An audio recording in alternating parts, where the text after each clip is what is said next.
There is a quiet kind of fear that rarely announces itself, a fear so subtle that most people never name it. It doesn't look like panic or urgency or danger. It looks like silence, like moving through your own life as if you're watching from somewhere slightly outside of it, like losing the edges of who you are, one small compromise at a time. This fear is not about disappearing to others. It's about disappearing to yourself, about noticing that the person inside you feels dimmer than before, softer, quieter, harder to reach. It happens slowly, when you ignore your own needs, when your identity becomes a reaction instead of a reflection, when you live more for expectation than authenticity. This is the fear of becoming invisible within your own mind, the most silent tragedy a person can experience. There is a moment in every person's life when they pause long enough to notice something unsettling. Not dramatic, not overwhelming, just quiet. A feeling that the version of themselves moving through the world is no longer fully connected to the one they carry inside. It often begins with small hesitations, uncertainty about what you like, or want, or even prefer, a dimming of once clear intuitions, a growing difficulty recognizing your own emotional fingerprints. You may still appear present to everyone else, responding, functioning, existing. But inside, something feels slightly out of focus, as if you're watching your life from a softened distance. Most people don't name this experience. They simply assume they're tired, or distracted, or going through a phase. But if you listen closely, you'll notice it has a texture, a tone, a quiet emotional color. It's the moment when the edges of your identity begin to blur. When the person you've been slowly drifts a few degrees away from the person you feel yourself becoming. And although nothing catastrophic has happened, something essential feels missing. As though a light within you has dimmed just enough to be noticeable, but not enough to alarm anyone else. This is the beginning of becoming invisible to yourself. It rarely shows up in dramatic ways. Instead, it appears in subtleties. Waking up and feeling emotionally neutral about things that once stirred you. Expressing preferences based on what makes sense to others, not what resonates with you. Saying, "I don't know," when asked simple questions about how you feel. Losing interest in your own inner world because it feels distant, or muted, or harder to access. Your thoughts may continue, but the part of you that once animated them feels faint. Your reflection becomes less like a mirror and more like a memory. Familiar, yet somehow separate. People often assume identity is something solid, something stable and fixed. But identity is fluid. It breathes. It expands and contracts based on how much space you give it. When life becomes too demanding, too externally focused, too filled with roles and expectations, the inner self quietly retreats. Not out of weakness, but out of exhaustion. Out of self-protection. Out of the slow erosion that happens when you stop hearing your own voice beneath the noise of the world. You begin living on autopilot, not because you want to, but because the deeper layers of your mind have grown tired of not being heard. This chapter explores that subtle shift. The moment inner presence begins to fade. It is not depression, though it may brush against it. It is not dissociation, though it may feel strangely distant. It is not numbness, though it often carries a muted tone. It is something quieter than all of these, the slow thinning of your internal connection to yourself. A fading of emotional clarity, a loss of the intuitive sense of, this is me. For many, this happens during periods of chronic self-sacrifice. For others, during times of emotional overload. Some experience it after years of performing a version of themselves that pleases others. Some encounter it when life moves too quickly and there's no time left for reflection. Regardless of the cause, the result feels the same, a gentle, yet unsettling disconnection. Like standing in a room you've lived in for years, but suddenly noticing it feels unfamiliar. This feeling doesn't demand attention. It doesn't shout or break things, or force a crisis. It sits quietly at the edges of awareness, hoping one day you'll turn toward it. Hoping you'll notice that your inner world deserves the same presence you give to everything else. In this first phase, the fear has not fully formed yet. It is only a whisper, a subtle awareness that you are becoming harder to reach from the inside. And this is where the journey begins, recognizing the fragile, flickering truth that losing the connection to yourself doesn't happen all at once. It begins with the smallest moments, the quietest signals, the softest fading of your own presence. And only when you notice that fading do you begin to understand the depth of the fear beneath it. The fear of becoming invisible to yourself does not start in adulthood.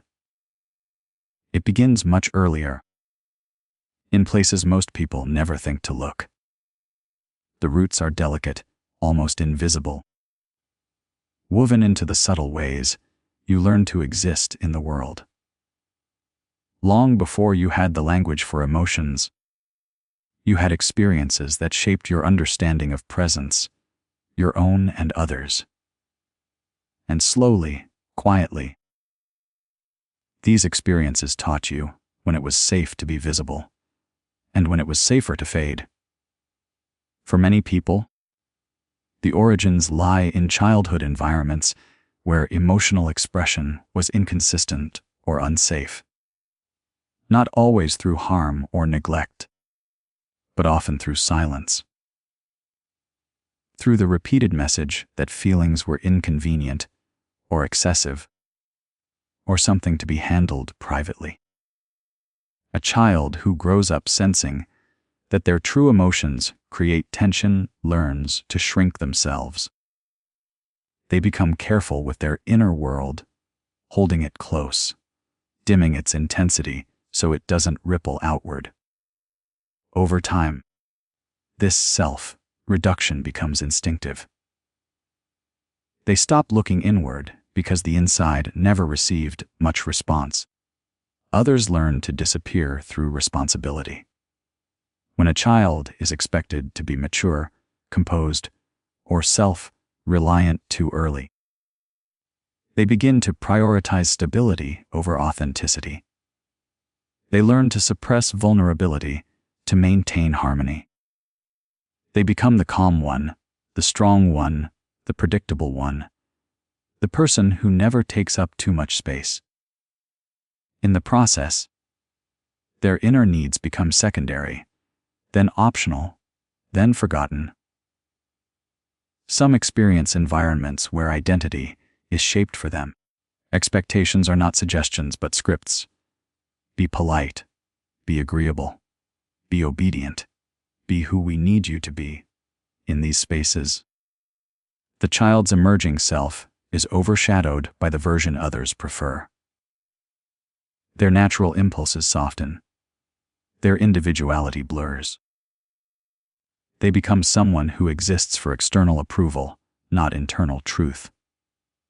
And without realizing it, they learn to monitor themselves from the outside, constantly adjusting, constantly performing. This early habit becomes the adult experience of feeling separate from one's own identity. There are also subtler beginnings, moments that seem harmless but accumulate. When praise is given more for compliance than creativity. When emotional independence is encouraged before emotional understanding. When you're taught to be grateful instead of expressive. When you're told others have it worse, so your pain feels undeserving of acknowledgement. Each small message chips away at your inner voice, until eventually, you stop expecting yourself to be heard. By the time you reach adulthood, these early patterns feel normal. You don't question them because they shaped your emotional foundation. You move through life reacting to expectations, adjusting yourself to fit, choosing belonging over visibility. You don't realize how much of your identity has been shaped in response to others rather than in alignment with yourself. The disappearance begins in moments like these, childhood environments that valued quietness over authenticity. Emotional restraint over emotional presence, external harmony over internal clarity. And when these patterns continue into adulthood, through relationships, work, family roles, or societal pressure, the fading accelerates. You learn to say, "It's fine," when it isn't. You learn to stay silent to avoid conflict. You learn to prioritize what makes sense over what feels true. You learn to keep going even when your inner world feels distant. Eventually, this becomes your identity. Someone who functions well on the outside but feels blurry on the inside. The most painful part is that none of this happens consciously. You don't choose to abandon yourself. You adapt. You survive. You maintain stability in the only way you know. And because these patterns started so early, the absence of inner visibility feels familiar. Not comfortable, but familiar enough that you rarely question it. But beneath the familiarity lies a quiet grief, the loss of the person you were before you learned to dim your own presence. The child who once felt connected to their inner world. The self that existed before shaping itself around the needs of others. This chapter reveals a simple, human truth. Becoming invisible to yourself is not a sudden vanishing. It is a slow unlearning of presence, rooted in the environments that taught you who you were allowed to be. There is a point in every process of self-disappearance where the emotional experience becomes less about external influence and more about internal mechanics. By adulthood, the outside world is no longer the primary force shaping your invisibility. Your own mind has learned the patterns so deeply that it begins to replicate them automatically. This is where psychology steps in, not as a set of labels, but as a lens to understand the quiet ways the self dissolves from within. At its core, self-erosion begins when the mind repeatedly chooses survival over authenticity. When you adapt so consistently to what is expected, the brain starts to prioritize the behaviors that keep you accepted and safe. Over time, these adaptations become automatic responses. You no longer pause to ask what feels true or what resonates with your internal world. You simply respond in the way you've learned brings the least friction.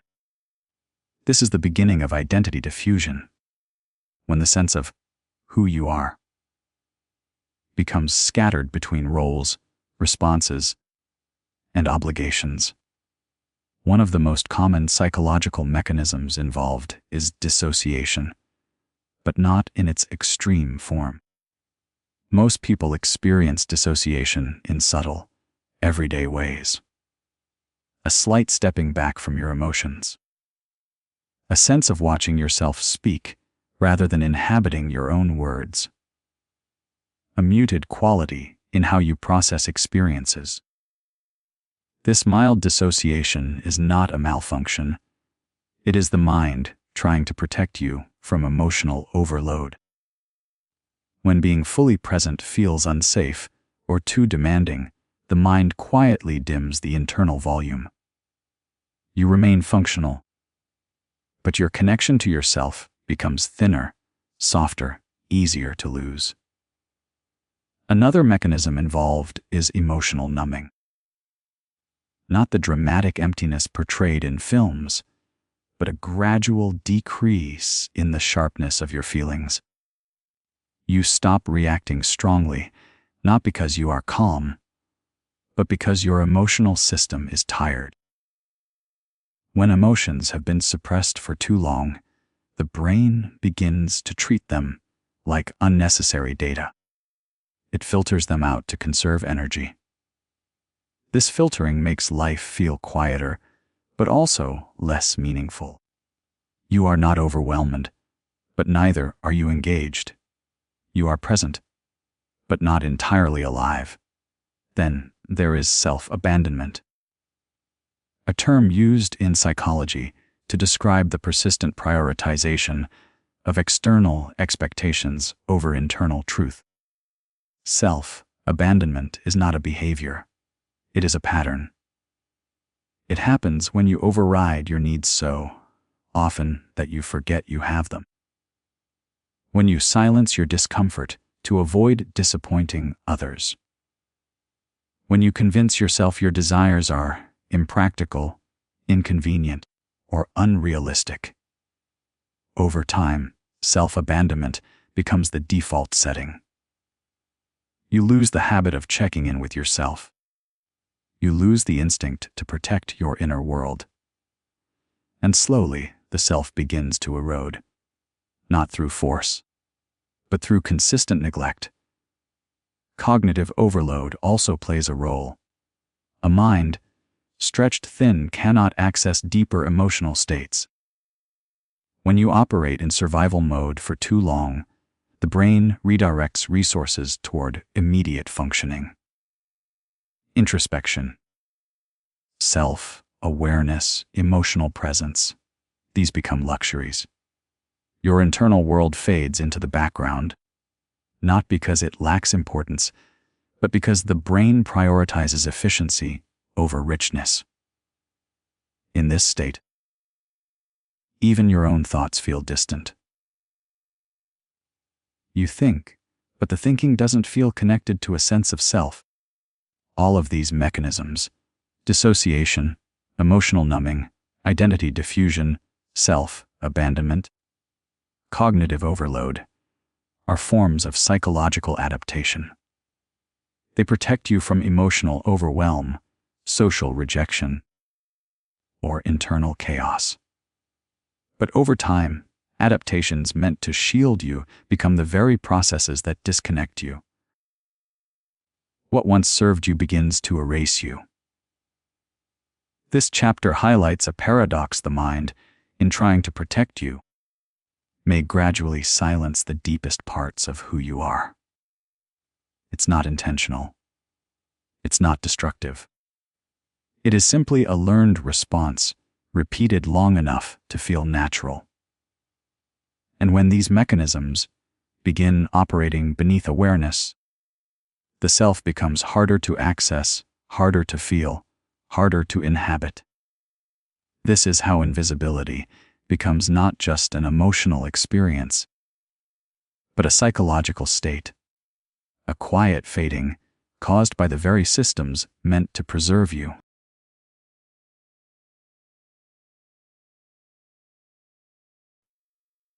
There is a unique kind of exhaustion that doesn't come from work or responsibility or stress. It comes from performing a version of yourself that no longer feels connected to the person inside. This exhaustion is quiet, but it is relentless. It shows up in the moments when you feel strangely detached from your own reactions. When you hear your voice speaking and wonder why it sounds so practiced. When you laugh, not because something is funny, but because laughter is expected. This is the inner conflict between the self you know and the self you present. A conflict so subtle and continuous that you often forget it is happening at all. The performed self develops slowly. It begins with innocent adjustments, being polite to avoid discomfort, being agreeable to maintain peace, being reliable to feel valued. These behaviors are not lies. They are parts of you, real, valid, meaningful. But over time, when these parts become the entire identity you show the world, something important is lost. You start responding based on who others believe you are, not who you feel yourself to be. You begin to mirror expectations, reflect the emotional needs of others, shape your presence according to the environment rather than your inner truth. Eventually, the performed self becomes a habit so ingrained that you no longer question its authenticity. This is where the conflict begins. Deep inside, the authentic self still exists, quiet, waiting, patient. It holds your real preferences, your unfiltered emotions, your intuitive reactions. It carries your unspoken truths. But the self you perform becomes the one that moves through the world. You learn to read situations quickly, adapt seamlessly, maintain harmony effortlessly. People see you as consistent, dependable, calm. They rely on the version of you that never wavers. And in their eyes, this performance becomes your identity. But inner identity doesn't disappear simply because it is not expressed. It lingers beneath the surface, pressing gently against the mask you wear. You feel it when something doesn't sit right, but you stay quiet. You feel it when your body reacts differently from your words. You feel it when you agree to something and immediately sense the subtle ache of self-betrayal. That ache is the authentic self reminding you it is still there, still alive, even if hidden. As the gap between who you are and who you perform widens, the conflict intensifies. You start feeling emotionally split, as though two versions of you exist in parallel. One moves through life efficiently. The other watches from the background, wondering when it will be allowed to speak. This split can feel like restlessness or discomfort, or a faint sense of being out of place, even in familiar environments. You may feel misunderstood, not because people are careless, but because they only interact with your mask. They never see the inner version of you, the version even you might have forgotten how to express. Over time, this conflict creates a strange kind of loneliness. Not loneliness around others, but loneliness from yourself. You feel disconnected from your choices, your voice, your emotions. You feel like you're living a script rather than a life. And even though the performance keeps everything functioning smoothly, it costs something quietly profound, your sense of self. What makes this conflict especially painful is that it is invisible. No one sees the distance between your inner world and your outer actions. No one notices the silent negotiations happening inside you. You carry the performance like a second skin, comfortable at times, suffocating at others. And because you've worn it for so long, removing it feels dangerous, as though being fully yourself might disrupt the stability you've worked so hard to maintain. This chapter reveals a difficult truth. The performed self is not your enemy. It once protected you. It helped you survive, adapt, belong. But when the mask becomes your primary identity, the authentic self fades into the background. And living too far from your inner truth slowly erodes your emotional presence. You don't disappear suddenly. You disappear in the space between who you are and who you pretend to be. There is a moment in the journey of becoming invisible to yourself when recognition dawns. Quiet, sudden, and unsettling. It may come as a slow awakening during exhaustion or as a sharp shock in a moment of crisis. Often, it is not loud or dramatic, but carries the weight of something deeply intimate. The realization that the person you see in the mirror, the one moving through your days, feels foreign, unfamiliar, almost a stranger. This moment is a turning point, a silent reckoning with how far you have drifted from your own presence. For many, this recognition begins with a feeling of emptiness or numbness that no longer feels tolerable. It might be a burnout after years of pushing through emotional disconnection, or a breakdown in relationships where your inner silence becomes impossible to maintain. Sometimes it arrives in the form of anxiety or grief, a longing for something you can't yet name. The distance between who you are expected to be and who you feel yourself to be becomes a chasm wide enough to notice. This experience often carries profound grief. It is the mourning of lost connection, the loss of your own voice, your own desires, your own emotions. You grieve not only what you have lost, but also the years spent unaware of that loss. The self you once knew, even if imperfect or fragile, is now a memory you struggle to access. This grief may be unspoken, even to yourself, yet it is persistent, lingering beneath daily functioning like a shadow. The recognition also brings confusion. You may wonder how you arrived at this place. Was it gradual or sudden? Was it choice or circumstance? This confusion is natural, because the process of becoming invisible to oneself is often so slow and fragmented that its full scope can be hard to grasp. You might find yourself replaying past moments, searching for clues in childhood or relationships, trying to understand when and why the fading began. Amid this confusion, resistance may arise. The part of you that clings to familiarity may resist the idea of change, even if the current state feels unbearable. Leaving behind the comfort of invisibility, even when it is painful, can feel terrifying.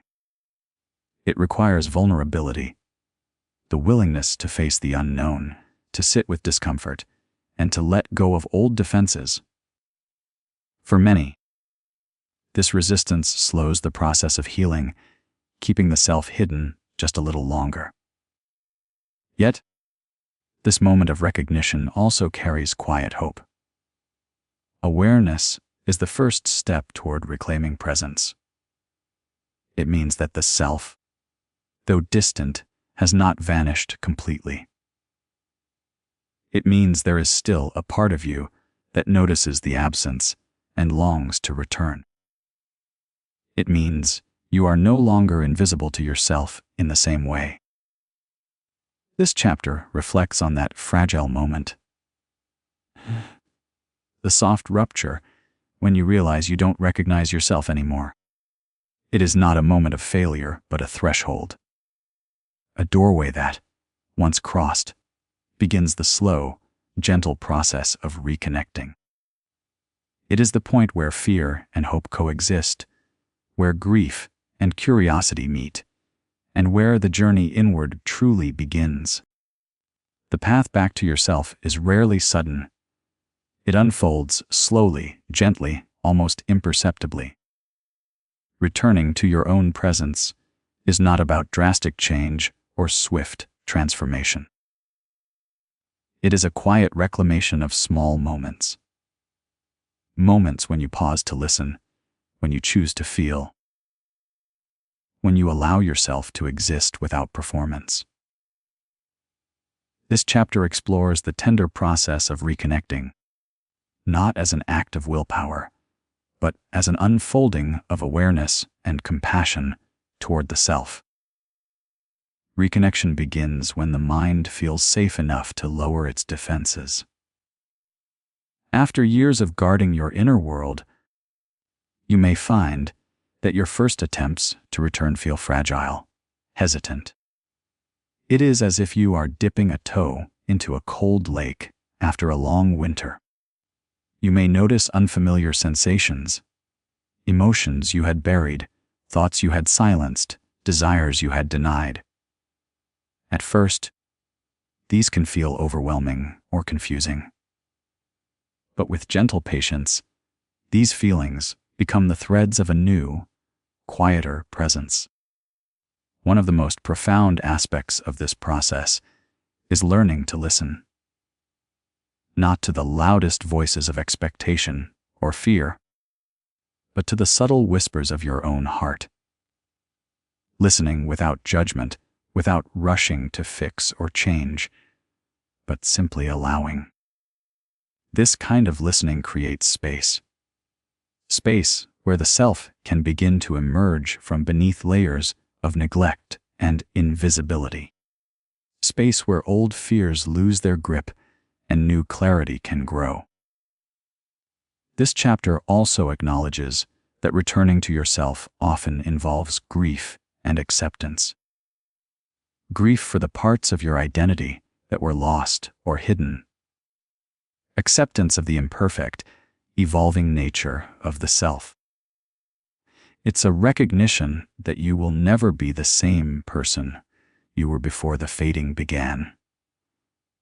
But you can become someone more whole, more present, more truly you. This is not a journey back to a past self, but forward into a deeper relationship with who you are now. Reconnecting with yourself means noticing your needs again. Emotional, physical, spiritual, and honoring them.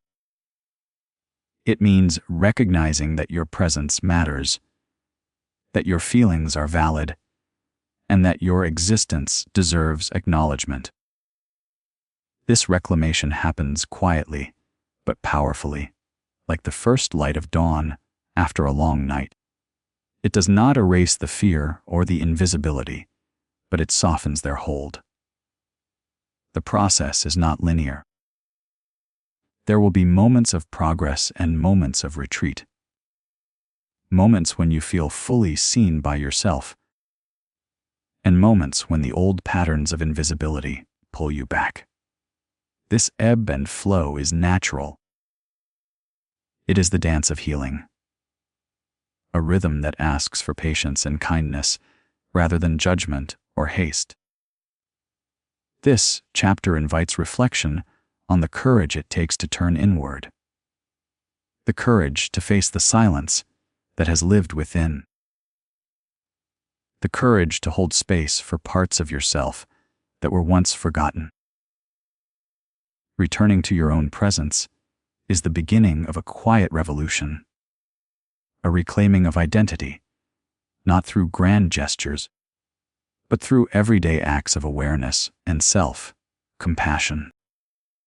To become visible to yourself again is not a sudden event. It is a slow unfolding, a gentle emergence from a long winter of silence and absence. It is the quiet reawakening of a presence that never fully vanished, only dimmed beneath the weight of neglect and fear. Becoming visible again means learning to inhabit your own life with a softness and patience that honors both the light and the shadow within. This process asks for surrender.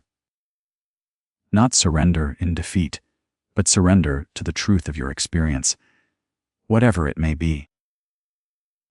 To surrender to the fear, the grief, the confusion, the longing that have lived quietly beneath the surface.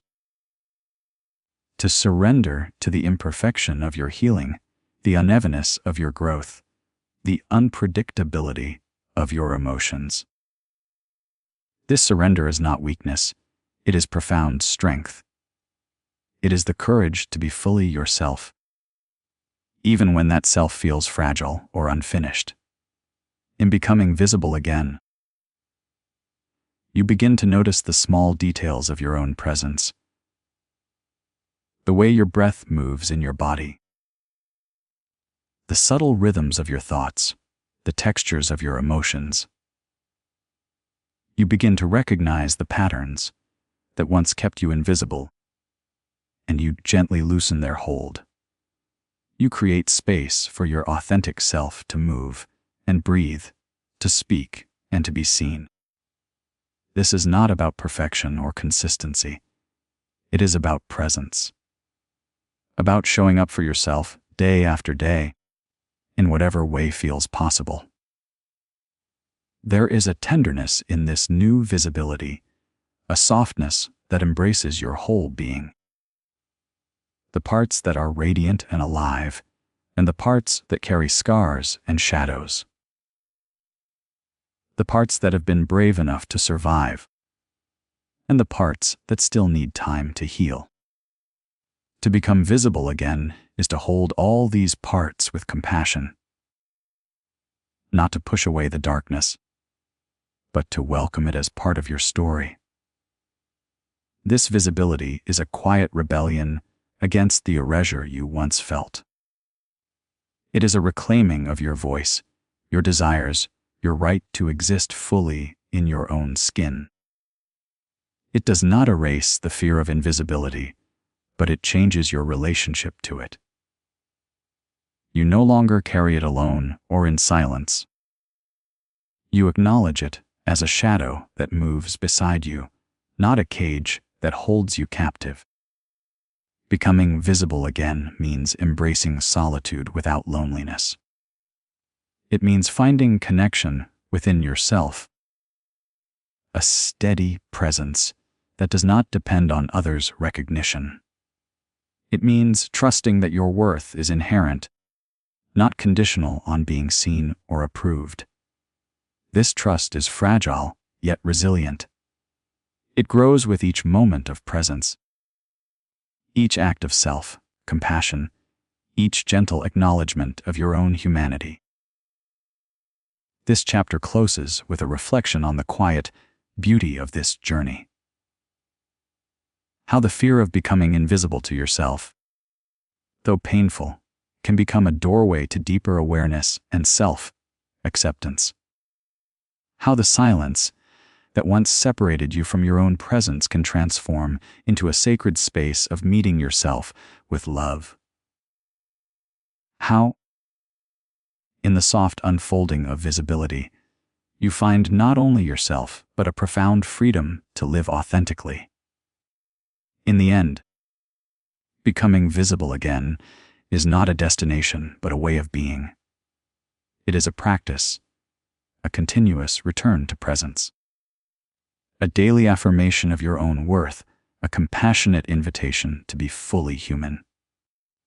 And it is here, in this delicate balance of light and shadow, fear and hope, invisibility and presence, that true healing begins.